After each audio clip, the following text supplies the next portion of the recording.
Hi hello ನಮಸ್ತೆ ಎಲ್ಲರಿಗೂ info media ಜಗತ್ತು ಚಾನಲಿನ ಮತ್ತೊಂದು ವಿಡಿಯೋಗೆ ಸುಸ್ವಾಗತ. ಸ್ನೇಹಿತರೆ, ಎಲ್ಲರೂ ಹೇಗಿದ್ದೀರಾ? ಎಲ್ಲರೂ ಚೆನ್ನಾಗಿದ್ದೀರಾ ಅಂದ್ಕೊಂಡಿದ್ದೀನಿ. ಹೋಪ್ ನಾನು ಕೂಡ ತುಂಬಾ ಚೆನ್ನಾಗಿದ್ದೀನಿ.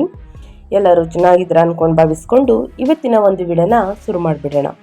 ಇವತ್ತಿನ ಒಂದು ವಿಡಿಯೋದಲ್ಲಿ ವೃಶ್ಚಿಕ ರಾಶಿಯವರಿಗೆ ಜೂನ್ 15ರಿಂದ ಏನೆಲ್ಲ ಬದಲಾವಣೆಗಳು ಕಂಡು ಬರಬಹುದು, ಯಾವುದರ ಬಗ್ಗೆ ಬಹಳಷ್ಟು ಎಚ್ಚರಿಕೆ ವಹಿಸಬೇಕು ವೃಶ್ಚಿಕ ರಾಶಿಯವರು, ಅದು ನಿಮ್ಮ ವ್ಯಾಪಾರದಲ್ಲಿ, ವ್ಯವಹಾರದಲ್ಲಿ, ಹಣಕಾಸಿನಲ್ಲಿ, ವೃತ್ತಿ ಜೀವನದಲ್ಲಿ, ಉದ್ಯೋಗದಲ್ಲಿ ಏನೆಲ್ಲ ಬದಲಾವಣೆಗಳನ್ನು ಗ್ರಹಗಳು ಸೂಚಿಸಲಿದೆ ಅನ್ನೋದನ್ನ ಕಂಪ್ಲೀಟ್ ಆಗಿ ಇದೇ ವಿಡಿಯೋದಲ್ಲಿ ತಿಳಿಸ್ಕೊಡ್ತಾ ಹೋಗ್ತೀನಿ.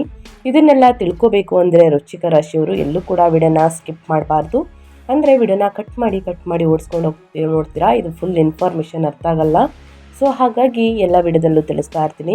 ಮೊದಲಿಂದ ಕೊನೆ ತನಕ ವಿಡಿಯೋವನ್ನು ವಾಚ್ ಮಾಡಿ, ವಿಡಿಯೋದಲ್ಲಿ ಒಳ್ಳೆಯ ಮಾಹಿತಿ ಸಿಕ್ಕಿದ್ದಲ್ಲಿ ತಪ್ಪದೇ ವಿಡಿಯೋಗೊಂದು ಲೈಕ್ ಕೊಟ್ಟು, ಇನ್ನೂ ನನ್ನ ಚಾನಲ್ನ ಸಬ್ಸ್ಕ್ರೈಬ್ ಮಾಡ್ಕೊಳ್ದೇ ನೋಡ್ತಿದ್ರೆ ಇನ್ಫಾ ಮೀಡಿಯಾಗೆ ಸಬ್ಸ್ಕ್ರೈಬ್ ಆಗಿ ನಿಮ್ಮ ಅಭಿಪ್ರಾಯಗಳನ್ನು ಕಮೆಂಟ್ ಬಾಕ್ಸಲ್ಲಿ ತಿಳಿಸಬಹುದು. ಯಾರೆಲ್ಲ ಸಬ್ಸ್ಕ್ರೈಬ್ ಮಾಡಿಕೊಂಡು ಪ್ರತಿನಿತ್ಯ ವಿಡಿಯೋ ವಾಚ್ ಮಾಡ್ತಿದ್ದೀರಾ ಅಂಥವರಿಗೆ ಥ್ಯಾಂಕ್ ಯು ಸೋ ಮಚ್ ಅಂತ ಹೇಳ್ತಾ ವಿಡಿಯೋದ ಕಡೆ ಗಮನ ಕೊಟ್ಬಿಡೋಣ. 2026 ಜೂನ್ 15ನೇ ತಾರೀಕು ಸೋಮಾವತಿ ಅಮಾವಾಸ್ಯೆ ಅಥವಾ ಜ್ಯೇಷ್ಠ ಅಮಾವಾಸ್ಯೆ ಇದೆ. ಈ ದಿನದಿಂದ ವೃಶ್ಚಿಕ ರಾಶಿಯವರ ಬದುಕಲ್ಲಿ ಸಾಕಷ್ಟು ಬದಲಾವಣೆಗಳು ಕಂಡು ಬರಬಹುದು. ಅದು ನಿಮ್ಮ ವ್ಯಾಪಾರದಲ್ಲಿ, ವ್ಯವಹಾರದಲ್ಲಿ, ಹಣಕಾಸಿನಲ್ಲಿ, ವೃತ್ತಿ ಜೀವನದಲ್ಲಿ, ಉದ್ಯೋಗದಲ್ಲಿ ಏನೆಲ್ಲ ಬದಲಾವಣೆಯನ್ನು ಗ್ರಹಗಳು ಸೂಚಿಸಲಿದೆ, ಯಾವುದರ ಬಗ್ಗೆ ಮುನ್ನೆಚ್ಚರಿಕೆಗಳನ್ನು ತೆಗೆದುಕೊಳ್ಬೇಕು, ಏನೆಲ್ಲ ಪರಿಹಾರಗಳನ್ನು ಮಾಡಿದರೆ ಹೊಳಿತಾಗಲಿದೆ ಅನ್ನೋದನ್ನ ಕಂಪ್ಲೀಟಾಗಿ ತಿಳ್ಕೋಬೇಕು ಅಂದರೆ ಸ್ನೇಹಿತರೆ, ಎಲ್ಲೂ ಕೂಡ ವಿಡಿಯೋನ ಸ್ಕಿಪ್ ಮಾಡ್ದೇ ಮೊದಲಿಂದ ಕೊನೆ ತನಕ ಸಂಪೂರ್ಣವಾಗಿ ವಿಡಿಯೋವನ್ನು ನೋಡಿ. ವಿಡಿಯೋದಲ್ಲಿ ಒಳ್ಳೆ ಮಾಹಿತಿ ಸಿಕ್ಕಿದ್ದಲ್ಲಿ ವಿಡಿಯೋಗೆ ಲೈಕ್, ಕಮೆಂಟ್, ಶೇರ್ ಮಾಡಿ. ನಿಮ್ಮ ಅಭಿಪ್ರಾಯವನ್ನು ಕಮೆಂಟ್ ಬಾಕ್ಸಲ್ಲಿ ತಿಳಿಸಬಹುದು. ಓಂ ಶಾಂ ಶನೀಶ್ವರಾಯ ನಮಃ ಅಂತ ಕಮೆಂಟ್ ಮಾಡಿ. ಶನಿದೇವರ ಅನುಗ್ರಹದಿಂದ ನಿಮ್ಮ ಜೀವನದಲ್ಲಿರುವಂತಹ ಕಷ್ಟ, ಸಮಸ್ಯೆ, ಅಡಚಣೆಗಳು ಎಲ್ಲವೂ ಕೂಡ ಸಂಪೂರ್ಣವಾಗಿ ನಿವಾರಣೆಯಾಗಲಿ ಅಂತ ಕೇಳ್ಕೊತಾ, ಈ ಅದೃಷ್ಟ ರಾಶಿ ನಿಮ್ಮ ಕುಟುಂಬದಲ್ಲಿ ಮತ್ತು ನಿಮ್ಮ ಸ್ನೇಹಿತರಲ್ಲಿ ಅಥವಾ ನಿಮ್ಮ ಹಿತೈಷಿಗಳು ಯಾರೇ ಆಗಿದ್ದರೂ ಕೂಡ ಅವ್ರಿಗೆ ವಿಡಿಯೋವನ್ನು ಶೇರ್ ಮಾಡಿ. 2026 ಜೂನ್ 15ರಂದು ಬರುವಂತಹ ಅಮಾವಾಸ್ಯೆಯು ಹಿಂದೂ ಧರ್ಮದಲ್ಲಿ ಅತ್ಯಂತ ಪವಿತ್ರವಾದಂತಹ ದಿನವಾಗಿದೆ. ಈ ದಿನವು ವಿಶೇಷವಾಗಿ ಅಪರೂಪದ ಅಧಿಕ ಮಾಸದಲ್ಲಿ ಬರುವುದರಿಂದ ಸಾಮಾನ್ಯ ಅಮಾವಾಸ್ಯೆಗಳಿಗಿಂತಲೂ ಅತ್ಯಂತ ಆಳವಾದಂತಹ ಪ್ರಾಮುಖ್ಯತೆಯನ್ನು ಹೊಂದಿದೆ. 2026 ಜೂನ್ 15ನೇ ತಾರೀಕು ಅಮಾವಾಸ್ಯೆಯು ಪ್ರಮುಖ ಮಹತ್ವ ಮತ್ತು ಆಚರಣೆಗಳನ್ನು ತಿಳಿಸ್ಕೊಡಿ, ನಾವು ಕೂಡ ಅನುಸರಿಸ್ತೀವಿ ಅಂತ ಸಾಕಷ್ಟು ಜನರು ಕಮೆಂಟ್ಸ್ ಮಾಡ್ತಿರ್ತೀರ. ಹೌದು, ತಿಳಿಸ್ಕೊಡ್ತೀನಿ. ಮೊದಲನೇದಾಗಿ ಪಿತೃ ಕಾರ್ಯ ಅಂದರೆ ಪೂರ್ವಜರ ಪೂಜೆ. ಈ ಅಮಾವಾಸ್ಯೆಯ ದಿನ ಪೂರ್ವಜರ ಆತ್ಮಗಳು ಭೂಲೋಕಕ್ಕೆ ಹತ್ತಿರವಾಗುತ್ತದೆ ಎಂದು ನಂಬಲಾಗಿದೆ. ಭೂಲೋಕಕ್ಕೆ ಇಳಿಯುತ್ತಾರೆ ಎನ್ನುವ ಕೂಡ ಅಪಾರ ನಂಬಿಕೆ ಕೂಡ ಇದೆ. ಈ ದಿನ ಶ್ರದ್ಧಾ ಮತ್ತು ತರ್ಪಣ ನೀಡುವುದರಿಂದ ಪೂರ್ವಜರ ಆತ್ಮಕ್ಕೆ ಶಾಂತಿ ಸಿಗುತ್ತದೆ. ಇನ್ನು ದಾನ ಧರ್ಮವನ್ನು ಮಾಡುವುದರಿಂದ, ಈ ದಿನದಂದು ಯಥಾಶಕ್ತಿ ದಾನ ಮಾಡುವುದು, ಬ್ರಾಹ್ಮಣ ಭೋಜನ, ಗೋದಾನ ಮಾಡುವುದರಿಂದ ಅಪಾರವಾದಂತಹ ಪುಣ್ಯ ಫಲಗಳು ದೊರೆಯುತ್ತವೆ. ಇನ್ನು ಪವಿತ್ರ ನದಿಗಳಲ್ಲಿ ಸ್ನಾನ, ಗಂಗಾ ನದಿ ಅಥವಾ ಯಾವುದೇ ಪವಿತ್ರ ನದಿಗಳಲ್ಲಿ ಸ್ನಾನ ಮಾಡುವುದು ಈ ದಿನದಂದು ಅತ್ಯಂತ ಶ್ರೇಷ್ಠವೆಂದು ಪರಿಗಣಿಸಲಾಗಿದೆ. ಇನ್ನು ದೈವಿಕ ಆಶೀರ್ವಾದ, ವಿಷ್ಣು ಮತ್ತು ಶಿವನ ಆರಾಧನೆಗೆ ಇದು ಸೂಕ್ತ ದಿನ ಅಂತಲೇ ಹೇಳ್ಬೋದು. ಇದರಿಂದ ಜೀವನದಲ್ಲಿರುವ ದೋಷಗಳು ನಿವಾರಣೆಯಾಗುತ್ತದೆ. ವಿಷ್ಣು ಸಹಸ್ರನಾಮವನ್ನು ಪಠಿಸುವುದು, ಬಡವರಿಗೆ ನಿರ್ಗತಿಗೆ ಹಳದಿ ಬಣ್ಣದ ವಸ್ತ್ರಗಳನ್ನು ಕೊಡುವುದು, ಅನ್ನದಾನವನ್ನು ಮಾಡುವುದು ಸ್ನೇಹಿತರೆ ಸಾಕಷ್ಟು ಅದೃಷ್ಟದ ಫಲಗಳನ್ನು ನೀಡಲಿದೆ ಅಂತಲೇ ಹೇಳಬಹುದು. ತಪ್ಪದೇ ಈ ಸಣ್ಣ ಪುಟ್ಟ ಪರಿಹಾರವನ್ನು ಮಾಡಿ ಖಂಡಿತವಾಗಿಯೂ ಫಲವನ್ನು ನೀವೇ ನೋಡಲಿದ್ದೀರಿ ಅಂತ ಹೇಳ್ತಾ ಸ್ನೇಹಿತರೆ, ಇನ್ನು ಅದೇ ರೀತಿ ಈ ದಿನದಿಂದ ವೃಶ್ಚಿಕ ರಾಶಿಯವರ ಅದೃಷ್ಟ ಹೇಗಿರಲಿದೆ, ಯಾವುದರ ಬಗ್ಗೆ ಬಹಳಷ್ಟು ಎಚ್ಚರಿಕೆ ವಹಿಸಬೇಕು ಅನ್ನೋದನ್ನ ಇದೇ ವಿಡಿಯೋದಲ್ಲಿ ಕಂಪ್ಲೀಟಾಗಿ ತಿಳಿಸ್ಕೊಡ್ತೀನಿ. ಇವಾಗೆಲ್ಲೂ ಕೂಡ ವಿಡಿಯೋನ ಸ್ಕಿಪ್ ಮಾಡ್ದೇ ಕೊನೆಯ ತನಕ ವಾಚ್ ಮಾಡಿ. ಒಟ್ಟಾರೆಯಾಗಿ ಹೇಳಬೇಕು ಅಂದರೆ ಪರಾಭವ ನಾಮ ಸಂವತ್ಸರದ ಜೂನ್ 2026 ವೃಶ್ಚಿಕ ರಾಶಿಯವರ ವೃತ್ತಿ ಜೀವನದಲ್ಲಿ ಒಂದು ಅದ್ಭುತವಾದಂತಹ ಸುವರ್ಣ ಅಧ್ಯಾಯವನ್ನು ಬರೆಯಲಿದೆ. ಕಳೆದ 1 ವರ್ಷದಿಂದ ನಿಮ್ಮ 9ನೇ ಮನೆಯಲ್ಲೇ ಸಂಚರಿಸುತ್ತಿದ್ದಂತಹ ಸ್ನೇಹಿತರೆ ಅದೃಷ್ಟ ಅಂತಂದರೆ ಸಾಕಷ್ಟು ಅದೃಷ್ಟ ಅಂತಲೇ ಹೇಳಬಹುದು. ಆದರೆ 9 ವರ್ಷಗಳಿಂದ ಸಂಚರಿಸುತ್ತಿದ್ದ ಗುರುವಿನ ಬಲ ಸ್ನೇಹಿತರೆ ಈಗ ಮತ್ತಷ್ಟು ಜಾಸ್ತಿ ಆಗಲಿದೆ ಅಂತಲೇ ಹೇಳ್ಬೋದು. ಅದು ನಿಮ್ಮ ವ್ಯಾಪಾರ, ವ್ಯವಹಾರದಲ್ಲಿ, ಹಣಕಾಸಿನಲ್ಲಿ, ವೃತ್ತಿ ಜೀವನದಲ್ಲಿ, ಉದ್ಯೋಗದಲ್ಲಿ ಸಾಕಷ್ಟು ಬದಲಾವಣೆಯನ್ನು ನೋಡಲಿದ್ದೀರಿ. ಶ್ರೀ ಪರಾಭವ ನಾಮ ಸಂವತ್ಸರ ಜೂನ್ 2026 15ನೇ ತಾರೀಕಿಂದ ಸ್ನೇಹಿತರೆ ಬಾರಿ ಬದಲಾವಣೆಯನ್ನ ನೋಡಲಿದ್ದೀರಿ. ವೃಶ್ಚಿಕ ರಾಶಿಯವರಿಗೆ 2026 ಜೂನ್ ತಿಂಗಳು ಅಪಾರ ಅದೃಷ್ಟವನ್ನ ತರುವುದರ ಜೊತೆಗೆ ಕೆಲವು ಸವಾಲುಗಳನ್ನು ಏಕಕಾಲದಲ್ಲೇ ನೀಡುತ್ತದೆ. ಕಳೆದ 1 ವರ್ಷದಿಂದ ನಿಮ್ಮ 8ನೇ ಮನೆಯಲ್ಲಿ ಸಂಚರಿಸುತ್ತಾ ಪುನರ್ವರ್ತಿತ ಸವಾಲುಗಳನ್ನು ತಂದಿದ್ದ ಗುರು ಭಗವಾನ್ ತನ್ನ ಉಚ್ಚ ಸ್ಥಾನವನ್ನು ಪಡೆಯಲು ನಿಮ್ಮ ಭಾಗ್ಯದ ಸ್ಥಾನವಾದ 9ನೇ ಮನೆಗೆ ಕರ್ಕಟಕ್ಕೆ ಪ್ರವೇಶಿಸುತ್ತಾರೆ. ಇದು ನಿಮಗೆ ಸರ್ವಶ್ರೇಷ್ಠ ವರದಾನವಾಗಿ ಪರಿಣಮಿಸುತ್ತದೆ. ಈ ಕಾರಣದಿಂದಾಗಿ ಆರ್ಥಿಕ ಮತ್ತು ವೃತ್ತಿಪರ ಅಡಚಣೆಗಳು ದೈವಿಕ ಕೃಪೆಯಿಂದ ಸುಗಮವಾಗಿ ನಿವಾರಣೆಯಾಗುತ್ತವೆ. ಅದಿಯಾಗೋ ನಿಮ್ಮ ರಾಶಿಯ ಅಧಿಪತಿಯಾದ ಮಂಗಳ ತಿಂಗಳ ಬಹುಪಾಲು ಅದ್ಭುತ ಫಲಿತಾಂಶಗಳನ್ನು ಒದಗಿಸಿದರು. ಜೂನ್ ದ್ವಿತೀಯಾರ್ಧದಿಂದ ಸೂರ್ಯನು 8ನೇ ಮನೆಗೆ ಮಿಥುನಕ್ಕೆ ಪ್ರವೇಶಿಸುವುದರಿಂದ ದೈಹಿಕ ಆಯಾಸ ಮತ್ತು ಯೋಗಕ್ಷೇಮದ ಬಗ್ಗೆ ಹೆಚ್ಚಿನ ಕಾಳಜಿ ವಹಿಸುವುದು ಅಗತ್ಯವಾಗಿರುತ್ತದೆ. ವೃಶ್ಚಿಕ ರಾಶಿಯವರು ಇನ್ನು ಒಟ್ಟಾರೆಯಾಗಿ ಹೇಳಬೇಕು ಅಂದರೆ ಸ್ನೇಹಿತರೆ, ಸಾಕಷ್ಟು ಬದಲಾವಣೆಯನ್ನು ಇಂದಿನಿಂದ ನೋಡಲಿದ್ದೀರಿ. ಅದು ನಿಮ್ಮ ವ್ಯಾಪಾರದಲ್ಲಿ, ವ್ಯವಹಾರದಲ್ಲಿ, ಹಣಕಾಸಿನಲ್ಲಿ ಅಂತಲೇ ಹೇಳಬಹುದು.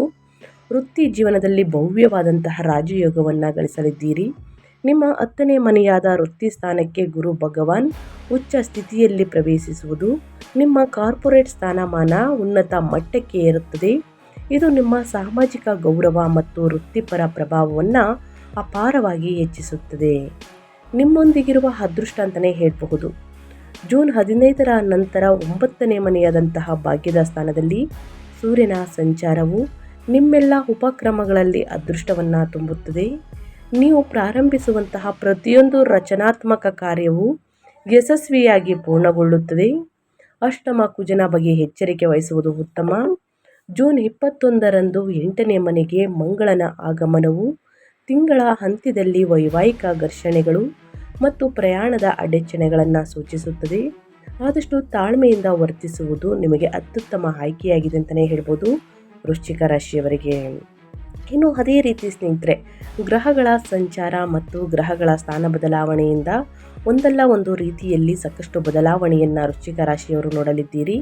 ನಿಮ್ಮ ರಾಶಿಯ ಅಧಿಪತಿಯಾಗಿರುವ ಮಂಗಳ 2 ಮತ್ತು 7ನೇ ಅಧಿಪತಿ ಅಂತಲೇ ಹೇಳಬಹುದು. 7ನೇ ಮನೆಯಿಂದ 8ನೇ ಮನೆಗೆ ಸ್ಥಳಾಂತರಗೊಂಡು ಸಂಚಾರವನ್ನು ಮಾಡುತ್ತಿದೆ. ನಿಮ್ಮ ಲಗ್ನಾಧಿಪತಿಯಾದಂತಹ ಮಂಗಳನಿಂದ ಜೂನ್ 15ರವರೆಗೆ ತನ್ನದೇ ಆದಂತಹ 7ನೇ ಮನೆಯಲ್ಲಿ ವ್ಯಾಪಾರದ ಲಾಭಗಳನ್ನು ನೀಡಲಿದೆ. ಆನಂತರ 8ನೇ ಮನೆಗೆ ಸ್ಥಳಾಂತರಗೊಂಡು ಹೆಜ್ಜೆ ಹಾಕಿ ಅಷ್ಟಮ ಕುಜ ದೋಷ ಮತ್ತು ವಾಗ್ಘರ್ಷಣೆಗಳನ್ನು ಸೃಷ್ಟಿಸುತ್ತದೆ. ಕೇಳಿರ್ತೀರ, ಶನಿ ಮತ್ತು ಗುರುಬಲ ತುಂಬಾ ಚೆನ್ನಾಗಿರಬೇಕು ಅಂತ. ಅದೇ ರೀತಿ ಸ್ನೇಹಿತರೆ, ಗುರು 3 ಮತ್ತು 6ನೇ ಅಧಿಪತಿಯಾಗಿರುವ ಗುರು 10ನೇ ಮನೆಯಲ್ಲಿ ಉಚ್ಚ ಸ್ಥಿತಿಯಲ್ಲಿ ಸಂಚಾರವನ್ನು ಮಾಡುತ್ತಿದೆ. ವೃತ್ತಿ ಸ್ಥಾನದಲ್ಲಿ ಉನ್ನತ ಮಟ್ಟದ ಕಾರ್ಯನಿರ್ವಾಹಕ ಸ್ಥಾನಗಳು, ಸ್ಪರ್ಧಾತ್ಮಕ ಕ್ಷೇತ್ರಗಳಲ್ಲಿ ಯಶಸ್ಸು ಮತ್ತು ವ್ಯಾಪಕ ಮುನ್ನಡೆಯನ್ನು ನೀಡುತ್ತದೆ. ಒಟ್ಟಾರೆಯಾಗಿ ಹೇಳಬೇಕು ಅಂದರೆ ವೃಶ್ಚಿಕ ರಾಶಿಯವರಿಗೆ ಶನಿ ಬಲದಿಂದ ಏನೆಲ್ಲ ಅದೃಷ್ಟದ ಫಲಗಳನ್ನು ಗಳಿಸಲಿದ್ದೀರಿ ಅಂದರೆ, 4 ಮತ್ತು 5ನೇ ಅಧಿಪತಿಯಾಗಿರುವಂತಹ ಯೋಗಕಾರಕ ಶನಿ 6ನೇ ಮನೆಯಲ್ಲಿ ಮೀನ ರಾಶಿಯಲ್ಲಿ ಯಥಾಸ್ಥಿತಿಯಲ್ಲಿ ಸಂಚಾರವನ್ನು ಮಾಡುತ್ತಿದೆ. ಶತ್ರುಗಳ ಮೇಲೆ ವಿಜಯ, ಸಮರ್ಪಿತ ಶ್ರಮದ ಮೂಲಕ ಗುರಿಗಳ ಸಾಕಾರ ಮತ್ತು ರಚನಾತ್ಮಕ ಕಾರ್ಪೊರೇಟ್ ಬೆಳವಣಿಗೆಯನ್ನು ಖಾತರಿಪಡಿಸುತ್ತದೆ ಅಂತಲೇ ಹೇಳ್ಬೋದು ವೃಶ್ಚಿಕ ರಾಶಿಯವರಿಗೆ. ಇನ್ನು ವೃಶ್ಚಿಕ ರಾಶಿಯವರಿಗೆ ಒಂದೊಂದಾಗಿ ತಿಳಿಸೋದಾದರೆ, ವೃತ್ತಿ, ವ್ಯಾಪಾರ, ಹಣಕಾಸಿನ ಬಗ್ಗೆ ಹೇಳೋದಾದರೆ ಏನೆಲ್ಲ ಬದಲಾವಣೆಯನ್ನು ಗ್ರಹಗಳು ಸೂಚಿಸಲಿದೆ, ಯಾವುದರ ಬಗ್ಗೆ ಬಹಳಷ್ಟು ಎಚ್ಚರಿಕೆ ವಹಿಸಬೇಕು ಅಂತ ನೋಡ್ತಾ ಹೋಗೋಣ. ವೃಶ್ಚಿಕ ರಾಶಿಯವರಿಗೆ ಈ ಜೂನ್ ತಿಂಗಳು ನಿಮ್ಮ ವೃತ್ತಿಪರ ಕ್ಷೇತ್ರದಲ್ಲಿ ಸಂಪೂರ್ಣ ಮ್ಯಾಜಿಕ್ನಂತೆ ಕಾರ್ಯನಿರ್ವಹಿಸುತ್ತದೆ.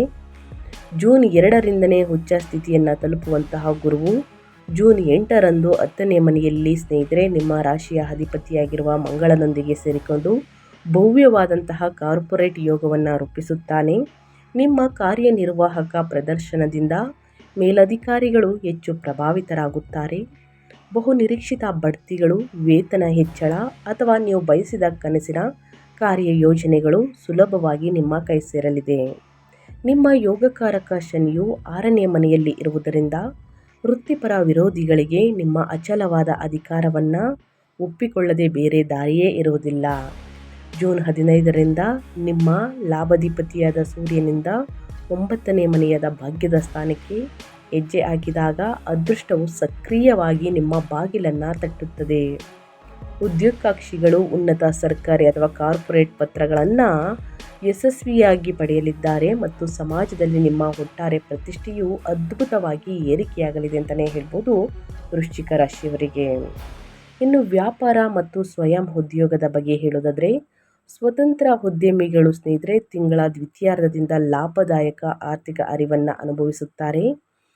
ನಿಮ್ಮ ರಾಶಿಯ ಅಧಿಪತಿಯಾಗಿರುವ ಮಂಗಳ ಜೂನ್ 21ರವರೆಗೆ ತನ್ನದೇ ಆದಂತಹ ರಾಶಿಯಲ್ಲಿ ನೆಲೆಸಿರುವುದರಿಂದ ನೀವು ಕೈಗೊಳ್ಳುವ ದಿಟ್ಟ ಮತ್ತು ದೃಢವಾದ ಹೆಜ್ಜೆಗಳು ಭವ್ಯವಾದಂತಹ ಲಾಭವನ್ನು ನೀಡುತ್ತದೆ. ಸೌಂದರ್ಯವರ್ಧಕಗಳು, ಬಟ್ಟೆ, ಫ್ಯಾಷನ್, ಮಾಧ್ಯಮ, ನೆಟ್ವರ್ಕ್ಗಳು, ಕೃಷಿ ಮತ್ತು ವಾಣಿಜ್ಯ ಎಂಜಿನಿಗಳ ವ್ಯವಹಾರದಲ್ಲಿರುವವರಿಗೆ ನಿಮ್ಮ ವೃತ್ತಿ ಸ್ಥಾನದಲ್ಲಿ ಗುರು ಶುಕ್ರರ ಸಂಯೋಜನೆಯು ಅತ್ಯುತ್ತಮ ಬ್ರ್ಯಾಂಡ್ ಇಮೇಜನ್ನು ನಿರ್ಮಿಸುತ್ತದೆ. ಅದಿಯಾಗೋ ಜೂನ್ 21ರಂದು ಮಂಗಳನು 8ನೇ ಮನೆಗೆ ಪ್ರವೇಶಿಸಿದಾಗ ಆಡಿಟ್ಗಳು ಅಥವಾ ಲೆಕ್ಕಪತ್ರಗಳ ಬಗ್ಗೆ ವ್ಯಾಪಾರ ಪಾಲುದಾರರೊಂದಿಗೆ ಸಣ್ಣ ಪುಟ್ಟ ಆಡಳಿತಾತ್ಮಕ ವಾದ ವಿವಾದಗಳು ಉದ್ಭವಿಸಬಹುದು. ಹೊಸ ಹೂಡಿಕೆಗಳನ್ನು ಮಾಡುವ ಮೊದಲು ಎಲ್ಲ ದಾಖಲೆಗಳನ್ನು ಸಂಪೂರ್ಣವಾಗಿ ಪರಿಶೀಲಿಸುವುದು ಜಾಣತನವಾಗಿದೆ ಸ್ನೇಹಿತರೆ ವೃಶ್ಚಿಕ ರಾಶಿಯವರಿಗೆ. ಇನ್ನು ಮುಂದಿನದಾಗಿ ಹೇಳೋದಾದರೆ ಸಂಪತ್ತಿನ ಬಗ್ಗೆ. ಆರ್ಥಿಕವಾಗಿ ನಿಮ್ಮ ಜೀವನ ಮಟ್ಟವು ಏರಿಕೆಯಾಗಲಿದೆ. ನಿಮ್ಮ ವೃತ್ತಿ ಜೀವನದಲ್ಲಿ ಸಾಧಿಸಿದಂತಹ ನಿರಂತರ ಪ್ರಗತಿಯು ನಿಮ್ಮ ಬ್ಯಾಂಕ್ ಬ್ಯಾಲೆನ್ಸನ್ನು ನೇರವಾಗಿ ಶ್ರೀಮಂತಗೊಳಿಸುತ್ತದೆ.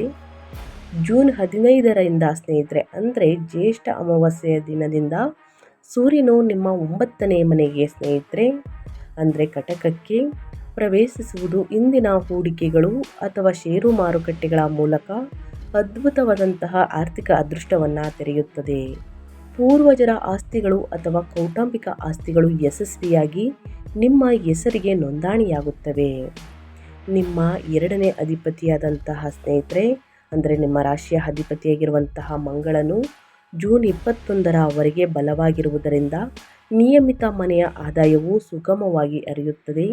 ತಿಂಗಳ ಕೊನೆಯಲ್ಲಿ 8ನೇ ಮನೆಯ ಪ್ರಭಾವದಿಂದ ಆಟೋಮೊಬೈಲ್ ಸೇವೆ ಅಥವಾ ವಿಮೆ ಪ್ರೀಮಿಯಂಗಳಿಗೆ ಸಂಬಂಧಿಸಿದ ಖರ್ಚುಗಳು ಎದುರಾಗಬಹುದು. ಅವು ನಿಮ್ಮ ಮೂಲಭೂತ ಆರ್ಥಿಕ ಭದ್ರತೆಗೆ ಯಾವುದೇ ರೀತಿಯಲ್ಲಿ ಭಂಗ ತರುವುದಿಲ್ಲ ಅಂತಲೇ ಹೇಳ್ಬೋದು ವೃಶ್ಚಿಕ ರಾಶಿಯವರಿಗೆ. ವೃಶ್ಚಿಕ ರಾಶಿಯವರ ಆರೋಗ್ಯದಲ್ಲಿ ಏನೆಲ್ಲ ಬದಲಾವಣೆಗಳು ಕಂಡುಬರಬಹುದು, ಯಾವುದರ ಬಗ್ಗೆ ಎಚ್ಚರಿಕೆ ವಹಿಸಬೇಕು ಅಂದರೆ, ವೃತ್ತಿ ಸ್ಥಾನದಲ್ಲಿ ಬಲವಾದಂತಹ ಗುರುವಿನೊಂದಿಗೆ ನಿಮ್ಮ ರಾಶಿಯ ಅಧಿಪತಿ ಮಂಗಳ ಸೇರುವುದರಿಂದ ನಿಮ್ಮ ದೇಹದ ರೋಗ ನಿರೋಧಕ ಶಕ್ತಿ ಮತ್ತು ದೈಹಿಕ ಕಾಂತಿಯು ಅತ್ಯುತ್ತಮವಾಗಿರುತ್ತದೆ. ದೀರ್ಘಕಾಲದಿಂದ ಕಾಡುತ್ತಿದ್ದಂತಹ ಯಾವುದೇ ಸಣ್ಣ ಪುಟ್ಟ ಆರೋಗ್ಯ ಸಮಸ್ಯೆಗಳು ವೇಗವಾಗಿ ಗುಣಮುಖವಾಗಲು ಪ್ರಾರಂಭಿಸುತ್ತವೆ. ಜೂನ್ 21ರಂದು ನಿಮ್ಮ 8ನೇ ಮನೆಗೆ ಕಟಕಕ್ಕೆ ಮಂಗಳನ ಆಗಮನವು ಮಿಥುನಕ್ಕೆ ಮಂಗಳನ ಆಗಮನವು ಸ್ಪಷ್ಟ ಎಚ್ಚರಿಕೆಯ ಸಂಕೇತವನ್ನು ನೀಡುತ್ತದೆ. ಅಷ್ಟಮ ಕುಜನ ಸಂಚಾರವು ಹಠಾತ್ ಜಾರಿ ಬೀಳುವುದು, ಕಿರಿಕಿರಿಯಲ್ಲಿನ ಏರಿಕೆ ಅಥವಾ ರಕ್ತದೊತ್ತಡದಲ್ಲಿ ಅಂದರೆ BP ಸಣ್ಣ ಪುಟ್ಟ ವ್ಯತ್ಯಾಸಗಳನ್ನು ಉಂಟು ಮಾಡಬಹುದು. ವಾಹನಗಳನ್ನು ಚಲಾಯಿಸುವಾಗ ವೃಶ್ಚಿಕ ರಾಶಿಯವರು ಫೋನ್ ಕರೆಗಳನ್ನು ನಿರ್ವಹಿಸುವುದು ಅಥವಾ ಅತಿ ವೇಗದಿಂದ ದೂರವಿರುವುದು ಅತ್ಯಂತ ನಿರ್ಣಾಯಕ. ಪ್ರತಿದಿನ ಯೋಗ ಧ್ಯಾನವನ್ನು ಮಾಡಿ ಸ್ನೇಹಿತರೆ. ಉಸಿರಾಟದ ವ್ಯಾಯಾಮಗಳನ್ನು ಅಂದರೆ ಪ್ರಾಣಾಯಾಮವನ್ನು ಮಾಡುವುದರಿಂದ ನಿಮ್ಮ ಮನಸ್ಸನ್ನು ಗಮನಾರ್ಹವಾಗಿ ಶಾಂತಿವಾಗಿರಿಸುತ್ತದೆ ಅಂತಲೇ ಹೇಳಬಹುದು. ಪ್ರತಿದಿನ ಯೋಗ ಧ್ಯಾನ ಮೆಡಿಟೇಷನನ್ನು ಮಾಡಿ ಖಂಡಿತವಾಗಿಯೂ ನಿಮ್ಮ ಆರೋಗ್ಯ ಉತ್ತಮವಾಗಿರಲಿದೆ. ವಾಹನವನ್ನು ಚಾಲನೆ ಮಾಡಬೇಕಾದ್ರೆ ವೃಶ್ಚಿಕ ರಾಶಿಯವರು ಅತಿ ವೇಗ ಹೊಳಿತಲ್ಲ ಸ್ನೇಹಿತರೆ. ಟ್ರಾಫಿಕ್ ನಿಯಮಗಳನ್ನು ಕಡ್ಡಾಯವಾಗಿ ಫಾಲೋ ಮಾಡಿ. ಫೋನ್ ಕರೆಗಳನ್ನು ಆದಷ್ಟು ನಿಷೇಧಿಸಿ ಸ್ನೇಹಿತರೆ. ಇನ್ನು ಕುಟುಂಬ ಮತ್ತು ಸ್ನೇಹಿತರ ವೈಯಕ್ತಿಕ ಜೀವನದ ಬಗ್ಗೆ ಹೇಳೋದಾದರೆ, ವ್ಯತಿರಿಕ್ತವಾಗಿ ವೈವಾಹಿಕ ಕ್ಷೇತ್ರವು ಪ್ರಜ್ಞಾಪೂರ್ವಕ ಕಾಳಜಿಯನ್ನು ಬಯಸುತ್ತದೆ. ಜೂನ್ 21ರವರೆಗೆ 7ನೇ ಮನೆಯಲ್ಲಿರುವ ಮಂಗಳನು ಅಂದರೆ ನಿಮ್ಮ ರಾಶಿಯ ಅಧಿಪತಿ ಮಂಗಳ ನಿಮ್ಮ ಸಂಗಾತಿಯೊಂದಿಗೆ ಸಣ್ಣ ಪುಟ್ಟ ಅಹಂಕಾರದ ಘರ್ಷಣೆಗಳನ್ನು ಪ್ರಚೋದಿಸಬಹುದು. ಜೂನ್ 21ರ ನಂತರ ಮಂಗಳನು 8ನೇ ಮನೆಗೆ ಪ್ರವೇಶಿಸಿದಾಗ ತಾತ್ಕಾಲಿಕ ದೋಷವನ್ನು ಸೃಷ್ಟಿಸಿದಾಗ ಆತುರದಲ್ಲಿ ಆಡುವ ಕಠಿಣ ಮಾತುಗಳು ಪರಸ್ಪರ ನೋವುಂಟು ಮಾಡಬಹುದು. ನಿಮ್ಮ ಸಂಬಂಧವು ಬಲವಾಗಿರಲು ತಿಂಗಳ ದ್ವಿತೀಯಾರ್ಧದಲ್ಲಿ ಮೌನ ಮತ್ತು ಮೃದುವಾದಂತಹ ರಾಜಿ ಸಂಧಾನಕ್ಕೆ ಆದ್ಯತೆ ನೀಡುವುದು ಅತ್ಯಗತ್ಯ. ಈ ಜೂನ್ ತಿಂಗಳು ಕೌಟುಂಬಿಕ ಜೀವನವು ಮಿಶ್ರ ಫಲಿತಾಂಶಗಳ ಪ್ರದರ್ಶಿಸುತ್ತದೆ ಅಂತಲೇ ಹೇಳಬಹುದು. 10ನೇ ಮನೆಯಲ್ಲಿರುವಂತಹ ಶುಭ ಗ್ರಹಗಳು ನಿಮ್ಮ ವೃತ್ತಿ ಜೀವನದ ಸಾಧನೆಗಳನ್ನು ಇಡೀ ಕುಟುಂಬವೇ ಸಂತೋಷದಿಂದ ಆಚರಿಸುವುದನ್ನು ಖಚಿತಪಡಿಸುತ್ತದೆ. ನಿಮ್ಮ ತಂದೆಯ ಆರೋಗ್ಯವು ಗಮನಾರ್ಹವಾಗಿ ಸುಧಾರಿಸುತ್ತದೆ ಮತ್ತು ಸಾಗರೋತ್ತರ ಕೌಟುಂಬಿಕ ಪ್ರಯಾಣದ ಯೋಜನೆಗಳು ಸುಂದರವಾಗಿ ರೂಪುಗೊಳ್ಳುತ್ತವೆ. ವ್ಯತಿರಿಕ್ತವಾಗಿ ವೈವಾಹಿಕ ಕ್ಷೇತ್ರವು ಪ್ರಜ್ಞಾಪೂರ್ವಕ ಕಾಳಜಿಯನ್ನು ಬಯಸುತ್ತದೆ. ಜೂನ್ 21ರವರೆಗೆ 7ನೇ ಮನೆಯಲ್ಲಿರುವಂತಹ ನಿಮ್ಮ ರಾಶಿಯ ಅಧಿಪತಿ ಮಂಗಳನು ನಿಮ್ಮ ಸಂಗಾತಿಯೊಂದಿಗೆ ಸಣ್ಣ ಪುಟ್ಟ ಅಹಂಕಾರದ ಘರ್ಷಣೆಗಳನ್ನು ಪ್ರಚೋದಿಸಬಹುದು. ಆದಷ್ಟು ಸ್ನೇಹಿತರೆ, ಹೊಂದಾಣಿಕೆ ಅನ್ನೋದು ಬಹಳ ಮುಖ್ಯ. ಆತುರದಲ್ಲಿ ಆಡುವಂತಹ ಕಠಿಣ ಮಾತುಗಳ ಬಗ್ಗೆ ಬಹಳಷ್ಟು ಎಚ್ಚರಿಕೆ ವಹಿಸಿ, ಪರಸ್ಪರ ನೋವುಂಟು ಮಾಡಬಹುದು. ನಿಮ್ಮ ಸಂಬಂಧವು ಬಲವಾಗಿರಲು ತಿಂಗಳ ದ್ವಿತೀಯಾರ್ಧದಲ್ಲಿ ಮೌನ ಮತ್ತು ಮೃದುವಾದಂತಹ ರಾಜಿ ಸಂಧಾನಕ್ಕೆ ಆದ್ಯತೆ ನೀಡುವುದು ಅಗತ್ಯ. ಇನ್ನು ವಿದ್ಯಾರ್ಥಿಗಳ ಬಗ್ಗೆ ಹೇಳೋದಾದರೆ, ನಿಮ್ಮ 9ನೇ ಅಧಿಪತಿಯಾದ ಬುಧನು ಸ್ನೇಹಿತರೆ ಜೂನ್ 22ರವರೆಗೆ ತನ್ನದೇ ಆದಂತಹ ರಾಶಿಯಲ್ಲಿ ಪ್ರಬಲವಾಗಿ ನೆಲೆಸಿರುವುದರಿಂದ ಉನ್ನತ ವ್ಯಾಸಂಗ ಮಾಡುತ್ತಿರುವಂತಹ ವಿದ್ಯಾರ್ಥಿಗಳು ಅತ್ಯುತ್ತಮ ಹಂತವನ್ನು ಕಾಣಲಿದ್ದಾರೆ. ವಿದೇಶ ಪ್ರಯಾಣಕ್ಕೆ ಅಗತ್ಯವಿರುವ ವೀಸಾಗಳು ಮತ್ತು ವಿದ್ಯಾರ್ಥಿ ವೇತನ ಅನುದಾನಗಳು ಸುಗಮವಾಗಿ ಮಂಜೂರಾಗುತ್ತವೆ. ಕರ್ಮದ ಸ್ಥಾನದಲ್ಲಿ ಉಚ್ಚ ಗುರುವಿನ ಕೃಪೆಯಿಂದ ತಾಂತ್ರಿಕ ಸಂದರ್ಶನಗಳು ಅಥವಾ ಕ್ಯಾಂಪಸ್ ಪ್ಲೇಸ್ಮೆಂಟ್ಗಳಿಗೆ ಹಾಜರಾಗುವಂತಹ ವಿದ್ಯಾರ್ಥಿಗಳು ಅತ್ಯಂತ ಸುಲಭವಾಗಿ ಉದ್ಯೋಗವನ್ನು ಪಡೆದುಕೊಳ್ಳಲಿದ್ದೀರಿ. ಕಷ್ಟಪಟ್ಟು ಅಧ್ಯಯನದ ಕಡೆ ಗಮನ ಕೊಡಿ, ಉನ್ನತ ಫಲಿತಾಂಶವನ್ನು ಗಳಿಸಲಿದ್ದೀರಿ. ವೃಶ್ಚಿಕ ರಾಶಿಯವರಿಗೆ ಸೋಮವತಿ ಬರುವಂತಹ ಈ ಅಮಾವಾಸ್ಯೆಯ ದಿನ ಪರಿಹಾರವನ್ನು ಮಾಡಬಹುದು. ಸಣ್ಣ ಪುಟ್ಟ ಪರಿಹಾರದಿಂದಲೇ ನಿಮ್ಮ ದೊಡ್ಡ ಸಮಸ್ಯೆಗಳು ಏನೇ ಇದ್ದರೂ ಕೂಡ ನಿವಾರಣೆಯಾಗಲಿದೆ. ಇಲ್ಲ ಬಿಡು ದಿನ ಮಾಡ್ತೀವಿ ಅಂದರೆ ಅವಾಗೂ ಕೂಡ ಮಾಡಬಹುದು. ಉಚ್ಚ ಗುರುವಿನಿಂದ ಒದಗಿಸಲಾದ ಭವ್ಯವಾದಂತಹ ವೃತ್ತಿಪರ ಅದೃಷ್ಟವನ್ನು ಕಾಪಾಡಿಕೊಳ್ಳಲು ತಿಂಗಳ ಅಂತ್ಯದಲ್ಲಿ ಎದುರಾಗುವಂತಹ ಅಷ್ಟಮ ಕುಜ ದೋಷದಿಂದ ನಿಮ್ಮನ್ನು ರಕ್ಷಿಸಿಕೊಳ್ಳಲು ಈ ಪರಿಹಾರಗಳನ್ನು ವೃಶ್ಚಿಕ ರಾಶಿಯವರು ಮಾಡಬೇಕಾಗುತ್ತದೆ. ಮಂಗಳನ ಪರಿಹಾರ ಜೂನ್ 21ರ ನಂತರ 8ನೇ ಮನೆಯ ಮಂಗಳನಿಂದ, ಅಂದರೆ ನಿಮ್ಮ ರಾಶಿಯ ಅಧಿಪತಿ ಮಂಗಳನಿಂದ ಉದ್ಭವಿಸುವಂತಹ ಕೌಟುಂಬಿಕ ಘರ್ಷಣೆಗಳು ಅಥವಾ ವಾಹನದ ಅಡಚಣೆಗಳಿಂದ ಎದುರಾಗಲಂತೂ ಸಾಕಷ್ಟು ಸಮಸ್ಯೆಗಳನ್ನು ನೋಡಿರ್ತೀರ. ಅದೆಲ್ಲವೂ ನಿವಾರಣೆಯಾಗಬೇಕು ಅಂದರೆ ಸುಬ್ರಹ್ಮಣ್ಯ ಸ್ವಾಮಿ ದೇವಸ್ಥಾನಕ್ಕೆ ಭೇಟಿ ನೀಡಿ ತುಪ್ಪದ ದೀಪವನ್ನು ಹಚ್ಚಿ ಮಹಾಲಕ್ಷ್ಮಿ ಆರಾಧನೆ ಮಾಡಿ ನಿಮ್ಮ ರಾಶಿಯ ಅಧಿಪತಿಯಾಗಿರುವ ಮಂಗಳನಿಂದ ಬಲಪಡಿಸಿಕೊಳ್ಳಲು ಶುಕ್ರನನ್ನು ಮತ್ತು ಸಂಪತ್ತು ಹಾಗೂ ಸಾಮರಸ್ಯವನ್ನು ಮನಬಂದಂತೆ ಆಕರ್ಷಿಸಲು ಪ್ರತಿ ಶುಕ್ರವಾರ ಮಹಾಲಕ್ಷ್ಮಿ ಅಷ್ಟಕವನ್ನು ಪಠಿಸಿ. ಗುರುವಿನ ಸಂಪೂರ್ಣ ಕೃಪೆಯು ನಿಮ್ಮ ವೃತ್ತಿ ಜೀವನದಲ್ಲಿ ಶಾಶ್ವತವಾಗಿ ನೆಲೆಗೊಳ್ಳಲು ಗುರುವಾರದಂದು ಹಳದಿ ವಸ್ತ್ರಗಳನ್ನು ಬಡವರಿಗೆ ನಿರ್ಗತಿಕರಿಗೆ ದಾನ ಮಾಡಿ ದಕ್ಷಿಣಾಮೂರ್ತಿ ಸ್ತೋತ್ರವನ್ನು ಪಠಿಸಿ ಸ್ನೇಹಿತರೆ, ಖಂಡಿತವಾಗಿಯೂ ಫಲ ಸಿಗಲಿದೆ. ಸೊ ಹಾಗಾಗಿ ಈ ಸಣ್ಣ ಪುಟ್ಟ ಪರಿಹಾರಗಳನ್ನು ವೃಶ್ಚಿಕ ರಾಶಿಯವರು ಮಾಡಿ ಅಂತ ಹೇಳ್ತಾ ನಾನು ವಿಡಿಯೋವನ್ನು ಎಂಡ್ ಮಾಡ್ತಾ ಇದ್ದೀನಿ. ಇವತ್ತಿನ ಒಂದು ವಿಡಿಯೋದಲ್ಲಿ ಸಂಪೂರ್ಣ ಮಾಹಿತಿ ಸಿಕ್ಕಿದ್ದಲ್ಲಿ, ಈ ವಿಡಿಯೋ ಯೂಸ್ಫುಲ್ ಅನಿಸಿದ್ದಲ್ಲಿ ದಯವಿಟ್ಟು ವಿಡಿಯೋಗೆ ಲೈಕ್, ಕಮೆಂಟ್, ಶೇರ್ ಮಾಡಿ ನಿಮ್ಮ ಅಭಿಪ್ರಾಯವನ್ನು ತಿಳಿಸಿ ಅಂತ ಹೇಳ್ತಾ ನಿಮಗೂ ಮತ್ತು ನಿಮ್ಮ ಕುಟುಂಬಕ್ಕೆ ತುಂಬಾ ಒಳ್ಳೆಯದಾಗಲಿ. ಮತ್ತೊಂದು ವಿಡಿಯೋ ಜೊತೆ ಮತ್ತೊಂದು ಹೊಸ ಭವಿಷ್ಯದಲ್ಲಿ, ಹೊಸ ರಾಶಿ ಭವಿಷ್ಯದಲ್ಲಿ ಸಿಗ್ತೀನಿ ಅಂತ ಹೇಳ್ತಾ ಥ್ಯಾಂಕ್ ಯು ಫಾರ್ ವಾಚಿಂಗ್.